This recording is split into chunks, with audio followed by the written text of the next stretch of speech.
Hey, it's Amanda, and I have been dying to show you how to make turkey gravy for Thanksgiving. You have all been asking, and I love this question because this is really kind of a key ingredient to the Thanksgiving table. Everybody loves gravy on their turkey, on their mashed potatoes, on their stuffing, even gravy on the sandwich the next day. So this is essential. With my tips and tricks, you're gonna know how to make the best gravy. So let's get started.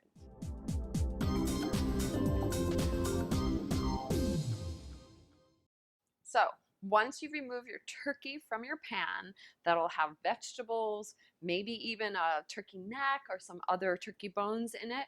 We're gonna take all of that out. Be careful, this is probably still hot. Put it into a sauce pot because we want the flavor of all these delicious roasted vegetables.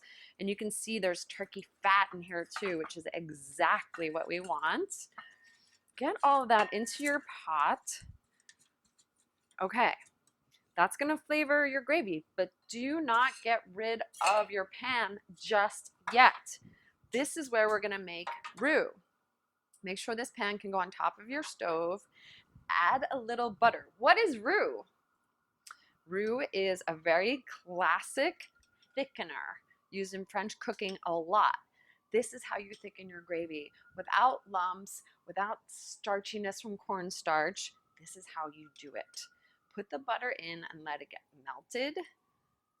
Then we're just gonna dust it with some flour. So not only do we have turkey fat in here, but we have butter. So it's about getting the fat and the flour together. So we'll get that butter melted. Oh, and it smells so good because the vegetables have been roasted in here. There's herbs. There's some citrus. I stuffed my turkey with a little lemon and garlic. And as soon as that melts, we're gonna use the flour to create the roux. And at the same time, what I'm doing is getting all of this yummy roasted vegetable flavor into my gravy, into the butter, into the roux. That's exactly what you want. When somebody's gravy tastes really good to you, they've used every part of this bottom of the roasting pan. Exactly what my grandparents used to do, and this is how you do it. Making any sauce, you want the flavor from the meat that's been roasting. Okay, so now we have our butter that's melted and bubbly. I'm gonna sprinkle in my flour. Now, roux is about 50% flour, 50% butter. Okay, so I just wanna go maybe with about quarter cup or half a cup of flour. That was about a half a cup or a quarter cup of butter. There's some turkey fat in there, so I take that into consideration. And really look what I'm doing. I'm making like a wet sand. You see it? It's cooking. I want my roux to cook. I don't want raw flour flavor. That's exactly what we want. So you can do this. This is almost one of the things that you'll be doing last. Your turkey's resting, your vegetables and your sides are all in the oven, and now you're just focusing on the gravy. Okay, so we cook out our roux so that the flour isn't raw. Take your time on this. Don't rush. I know the stress of getting this on the holiday table is there. Okay, now we're going to use a stock. You can use a turkey stock, a chicken stock, a beef stock, a mushroom stock, whatever stock you like the most. I highly recommend using low sodium, or if you've made it yourself, keep the sodium out. And I'm doing a process called deglazing. What the hell is deglazing? To me, I would explain it as just sort of washing off the bottom of the pan, getting all the yummy nibbly bits, the delicious parts that are stuck to the bottom of that pan, and making sure all the flavor that we created comes with us into our gravy. Okay, so that's really just a little bit of a deglaze, a wash, and then I'm pouring that into my sauce pot. And then we're really gonna get cooking. So this is what's gonna thicken your gravy, and then we're just gonna build some flavor. Make sure you get all of that flour, all of that butter. You can also use rice flour if you can't eat regular flour. It's a great alternative. Okay, so of course now we need more stock to create our gravy. We're going to pour it in. We really want to have a good amount of gravy. And then you can adjust your thickness after it comes to a boil. We want this to simmer.